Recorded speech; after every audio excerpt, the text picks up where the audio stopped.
Hi guys, so today's video is going to be a non-spoiler book review and then a little bit of a spoiler chat for Steelheart by Brandon Sanderson. Just a heads up, I am going to split the spoiler section into two parts. I'm going to have spoilers for this book, and then I'm going to have a part where it's spoilers for this book and The Final Empire by the same author, because I saw a lot of similarities in formula and then a couple of really specific details. But in order to talk about those, I kind of have to give away some spoilers for that first book in the Mistborn trilogy. So just so you know, at the very end, if you don't want to be spoiled for the first Mistborn book, then you won't want to keep watching at that point, but I'll let you know when that's coming. Getting into the non-spoiler portion of this review for this book, the setup for Steelheart is it's our own world, but at some point this thing that they've called Calamity has come into the world, and as a result, for some reason, some people who are then eventually called epics, these individuals end up having powers, and the powers differ from one person to the next. Sometimes you can kind of categorize these powers, but all of these people end up being evil. Our main character, David, sees the evil of these characters firsthand. You see this in the opening when he is just a child. He ends up seeing a person known as Steelheart, the person the book is named after. This person ends up destroying a bunch of stuff, killing a bunch of people, and David escapes. And the big thing is that every epic has a weakness. Every epic's weakness is different. And Steelheart, nobody knows his weakness. Nobody has seen him ever be hurt. He's basically invincible, but in this moment in David's childhood, he saw Steelheart bleed. And so he knows in his memory, because it's now 10 years later, once the book gets going and he's now 18 years old, he knows somewhere stored in his memory is the clue, is the thing that's going to tell him what Steelheart's weakness is. Despite the fact that the epics are almost all powerful, it feels like, and the fact that Steelheart has taken over the city of Chicago and a lot of other places in the world, epics have just ended up destroying everybody and everything. He, at least, despite being evil, has made things kind of sort of function. And there are some people that are resisting, and these people are known as Reckoners. They're kind of a myth. They're kind of this secret group. Some people don't even believe they exist, but David believes they exist, and he's been studying the kind of death rate of some epics, and he's connecting these pieces, connecting the dots, so that he can try to end up finding the Reckoners and basically like putting in his application and joining them, and then revealing to them his grand plan about getting rid of Steelheart. Some things that I felt like this book did really well would be, one, the fact that the stakes feel so high, and it basically feels like you're up against the impossible. That's something that I find is true in a lot of Sanderson books, and that I really love because it makes it difficult for you as the reader to puzzle out how they're gonna possibly defeat the big bad. You just don't know how they're gonna do it. You can't figure out what that weakness is gonna be in this case. And so I think that's something that I really like. As soon as the story started, I was like, oh my gosh, this is ruthless. It is kind of violent, I do want to say. There's some moments in this book that I'm like, well, dang, like kids get killed and stuff. Like there's some violent stuff. But right away, it's established the stakes are incredibly high, and it just feels like there's absolutely no way that our heroes are going to be able to save the day. I also felt that the opening was incredible. Probably one of my favorite openings from Sanderson, because I've read pretty much everything in the Cosmere, and I've read a lot of Sanderson. So this opening, though, to me was one of his strongest. Sometimes his books take a while to get going, and this one did not. It got going right away, and I would say it never really slowed down. It was very fast-paced throughout the entirety of the book. Also, the premise, if you like superhero-type stories, I think that you'll find yourself kind of gravitating toward this book, but especially in Sanderson fashion, the fact that he takes some tropes or some common stories that we've seen and he kind of flips them on their head, because basically the story is like, what if Superman was evil and malicious and awful? That's basically Steelheart, which I think was really fun, because what if Superman was evil? That would suck. Unfortunately for me, that's where my personal praises for this book kind of end. Most of the rest of the elements of the story didn't click for me, and the things that didn't click for me made it so that I didn't enjoy this book. I really loved the opening. I was really engaged initially, and then the further the story went, the less I liked it. A lot of what Sanderson does so well in his stories is the world building and the fact that he establishes rules and limitations. Those are two things I feel like a lot of people love about Sanderson's works. With the magic, you know, okay, this is how the magic works. here are the things that make it mess up. So if that comes into play, then you know, oh shoot, our characters are in danger, which increases the stakes. You feel like it's almost like science a lot of the times with his magic. And then with the world building, it just feels like he's thought through everything, and it's so ingrained in even just the narrative and how the characters talk. So I feel like those are two things that I love about Sanderson's works. And in this particular story, I didn't feel like it was on his usual level, for me at least. And an example, a very small example, with the world building, I mentioned that it's ingrained in how the characters talk in almost all of his books. For example, in the Stormlight Archive, there is this entity known as the Stormfather, and so they kind of say that as a curse. They're like, oh, Stormfather, the same way people are like, oh my god, right? People in our own world, that's how people talk. And then in Mistborn, same thing. There's this being who's known as the Lord Ruler, and people will say that as a curse. And in this story, it's our world, so there really is no need for new curse words. And it's not like it's been thousands of years, because there's some sci-fi stuff that's so far in the future that, yeah, people's speech is going to have adapted, but it's been like 10 years since the epics came in and started to really establish themselves.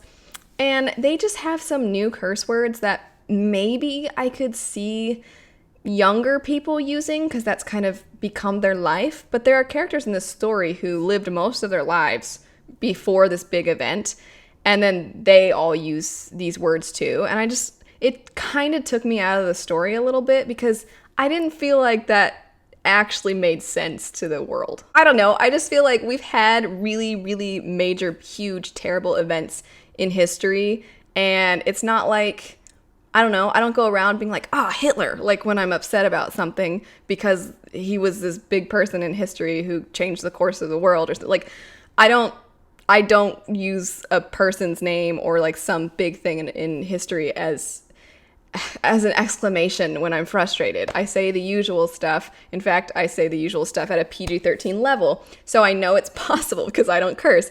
And I understand that it's a young adult book, so you're not going to throw in the F word every other word or something. But it didn't work in this world, in my opinion, because it's our world. Just a little bit in the future, people's way of talking isn't going to change that drastically, in my opinion. That's a little thing, but to kind of elaborate on that, I just felt like there were glimpses of things that I was interested in. For example, apparently there are a group of people who are kind of like the wealthy, and they really aren't affected that much in their day-to-day lives from the epics, at least from Steelheart, because Steelheart has taken over Chicago, and he kind of lets some things be, some people be, and the wealthy are sort of a part of that, and then David is not a part of that.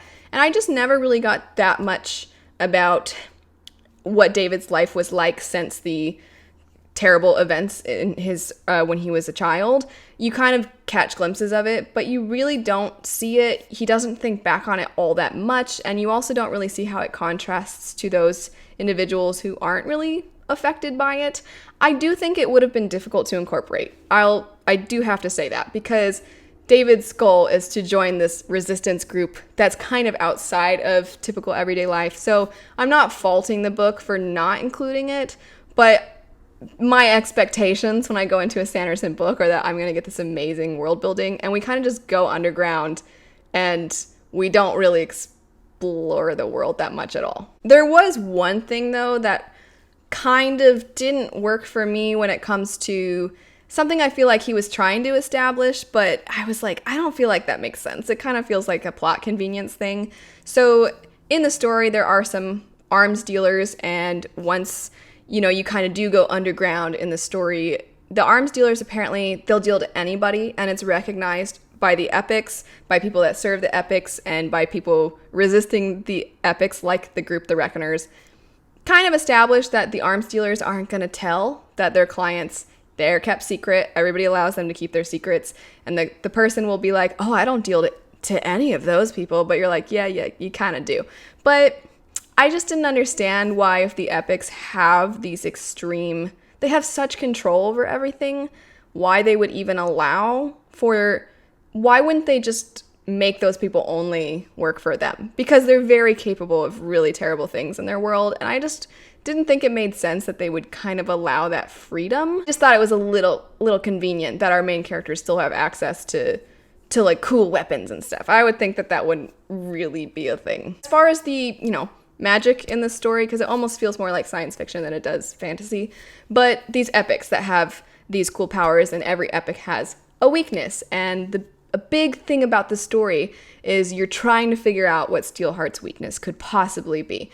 And for me, I didn't care to guess, because their weaknesses can be anything. There's one point in the story where they mention that one epic's weakness was that it could only be harmed by a person who's 37 years old. And I was like, so literally it could be anything. Like, oh, you can only be killed by somebody who's like having a bad day. Like, how was I ever supposed to figure out what the weakness was? And that's a personal thing for me. In mystery books, in any kind of book where there is a mystery, if I have no chance really of figuring out, or if the possibilities are basically endless, it doesn't become exciting for me anymore. Like, I love when I'm like, who the heck is it, when it's a whodunit situation, or like, what could this mystery possibly be? I love that kind of stuff, but not when it's too open-ended. It just ends up not really being my thing. And on top of that, I think Sanderson's so good at setting up rules and limitations, and their powers can kind of be anything. There's a character in Epic at the beginning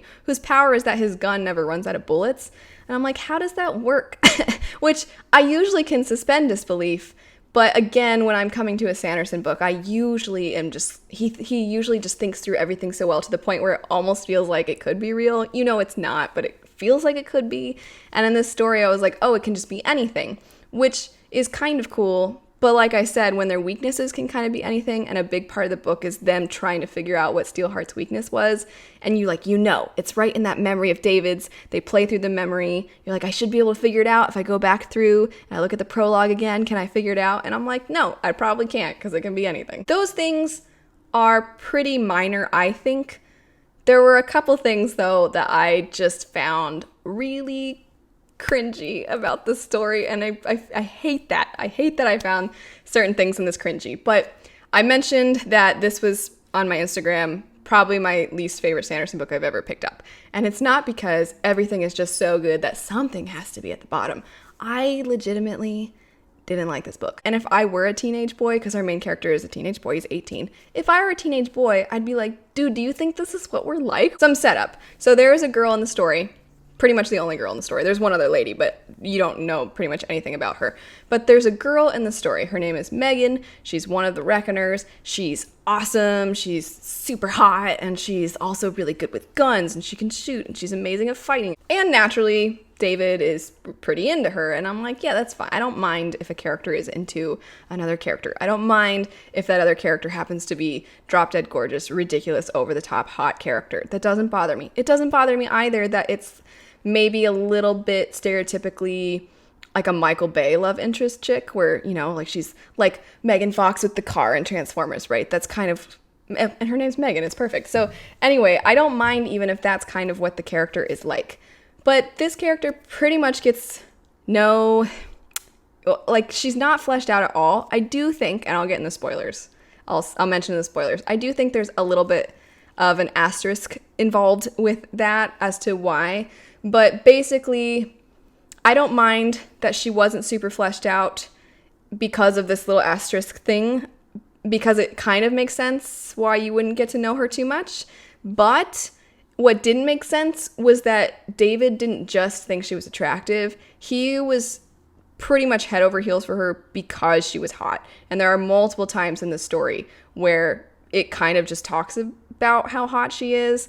And to the point where even like other people in the Reckoners who are grown men are like, hey man, stop looking at her chest. Haha, just kidding. I think you should keep doing it because it'll be funny when she gets mad at you. And I'm like, not funny. That's not funny at all. And David's like blushing, like, shh, don't tell her that, shush. Every time I got to a scene like that, I was just like, what is this? I don't like this whole, like, this girl, you don't know anything about her, but like her chest is nice. I didn't like that, and it felt so out of place because I love so many of Sanderson's books, and I love the fact that pretty much none of the rest of them really fall into that, and I wasn't a big fan of them being like, let's check out her chest. And on top of that, there was just some weird lines with Megan that didn't make any sense to me. So there was one line about how she didn't seem like she would just bat her eyelashes at any guy. She wasn't that kind of girl. And I was like, you haven't seen her in everyday life. Like, literally the only time we see Megan is with the Reckoners. Like, it felt like a really weird, like, it's not like David in David's past has like dated girls and they were always really flirty with other men or something like that. The line didn't make any sense to it didn't make any sense to their situation at all. There's also this part where somebody tells Megan, they're like, hey, just like go entertain him for a while. I gotta work on stuff. And she's like, ugh, fine. And so she's walking and she's kind of getting him to talk just so she can ignore him and he'll be occupied with his chatter.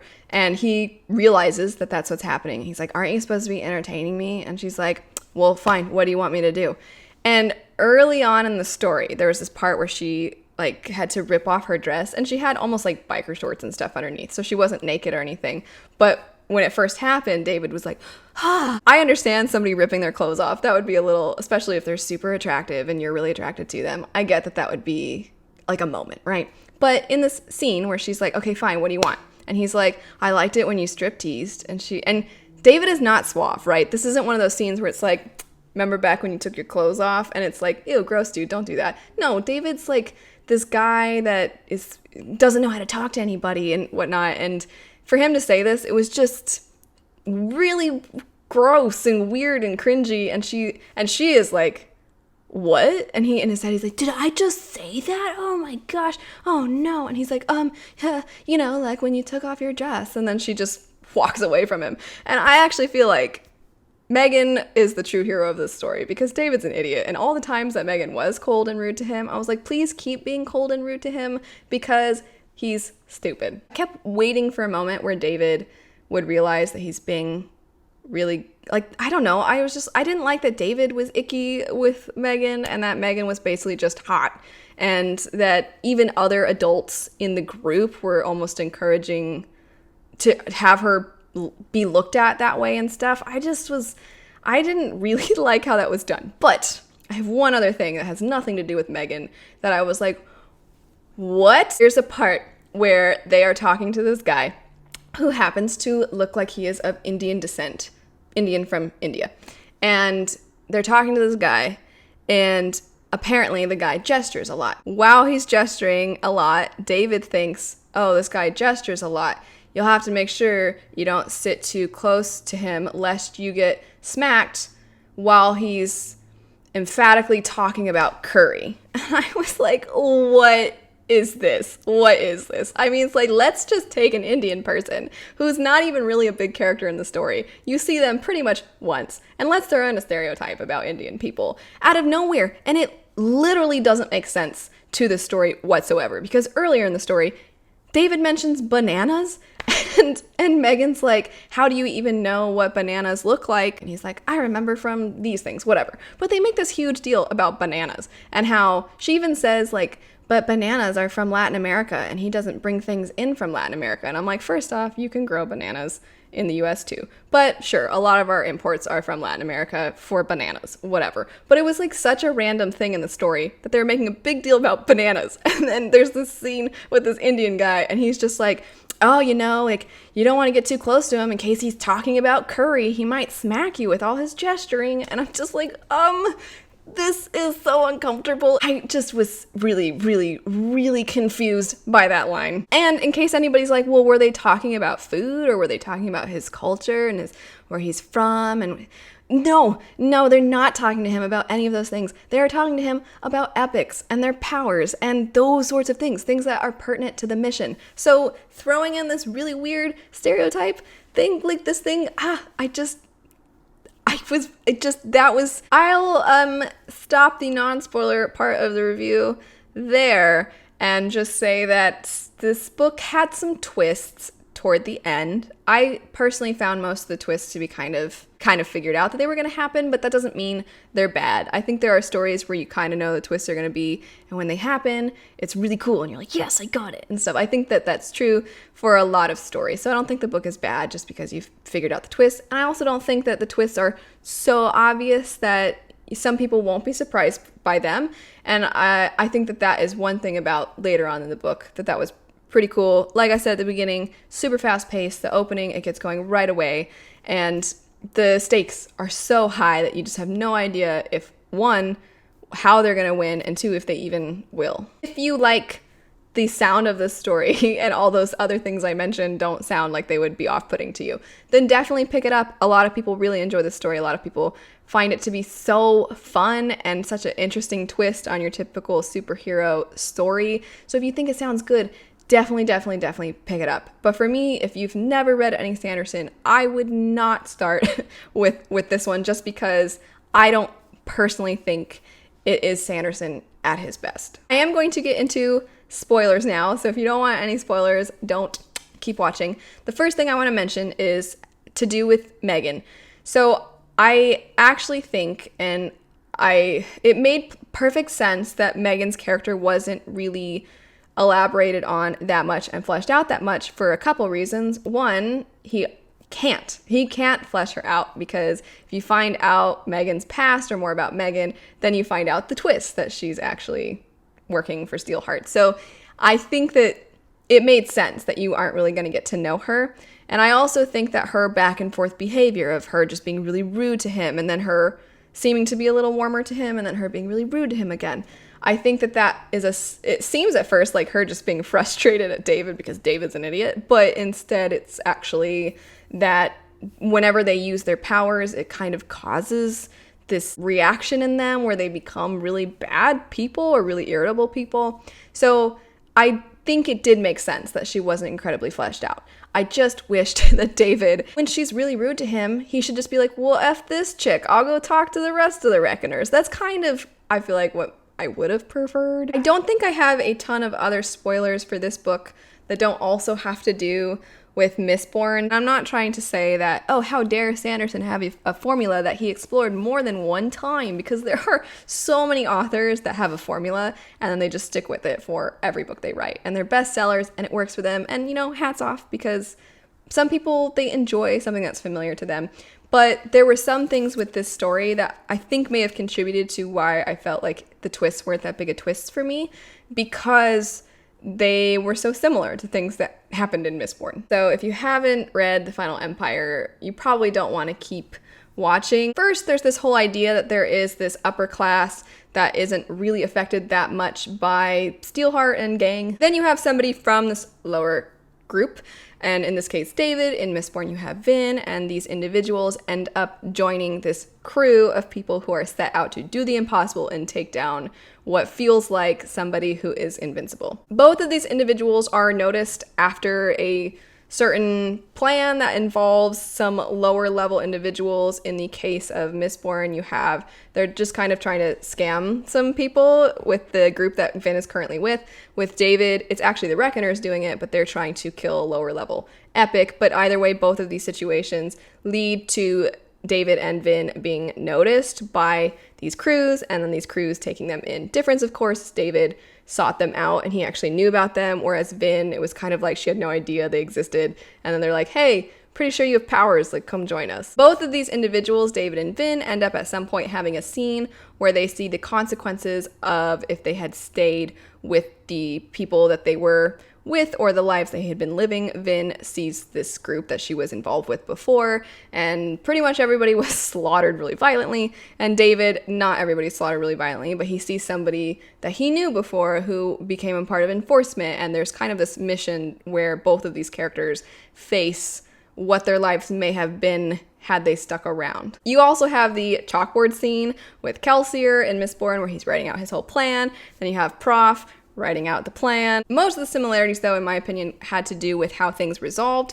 and the antagonists. So even though the Lord Ruler is the person they're trying to take out in Mistborn, and in Steelheart they're trying to take out Steelheart, you have them most of the time facing off and battling with the lower level people. So with the lower level epics, with the Steel Inquisitors, both are still not super easy to take down, but that's who you usually see them going up against throughout the story, where even though their end goal is this really invincible like figure, that person's kind of in the distance and their way there is through these people that serve them. You have a scene where one of our main characters, a critical character in the crew, is killed. You have Megan and you have Kelsier. After this happens, it propels our characters to finally go to fulfill their quest to defeat the big bad guy. And in both cases, throughout the story, you've been looking for their weakness. You're trying to figure out what the Lord Ruler's weakness is. It's like, is it the 11th metal? Is it something to do with that?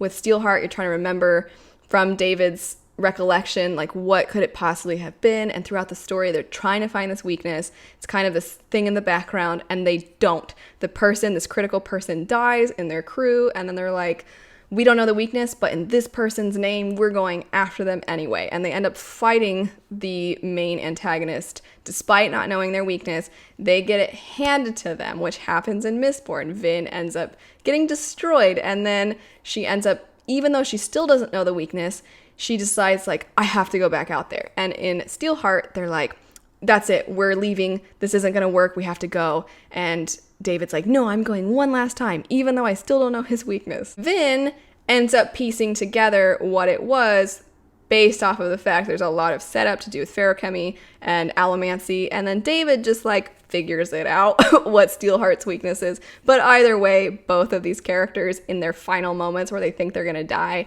they figure out the weakness and then they take down this person. And this person, you realize, may not have been as bad as you think, because in Steelheart they discover, oh, when they use their powers, they become bad. And then in Mistborn, it's like the Lord Ruler says before he dies, you have no idea what I've done for the world, you're gonna ruin the world. And they're like, uh-oh. And they've been hinting at in Steelheart that even though Steelheart is evil, he actually kept things together. So both of these characters die with you being like, ah, shoot, did we just actually make things worse? Also with Steelheart, it makes you kind of feel for the guy, because you're like, okay, I know you've committed atrocities, but were you in your right mind? Were you even really capable of doing what you wanted to do and behaving in a way that was truly you? And with the Lord Ruler, you're like, why were you doing these terrible things? Was it actually because there was some greater threat out there? So I just felt like the way everything resolved at the end was so similar to Mistborn, and then the setup was similar to Mistborn with a couple of little details along the way. That's it though. I say that's it, but I feel like I've been talking for so long now. But if you like Steelheart, please sing its praises, tell everybody why it's great, because it just did not work for me. But it works really well for a lot of other people, and I want people to check it out if they think it sounds good. So definitely talk about how much you love it if you loved it. If you didn't love it and you want to chat about that, go ahead and feel free to comment in the comments down below. And as always, if you want to talk spoilers, I'm happy to talk spoilers. Just make sure you write spoilers so that nobody who doesn't want to be spoiled sees your spoiler comment. Thanks so much for watching. I hope you have a great rest of your day, and I'll see you guys later. Bye.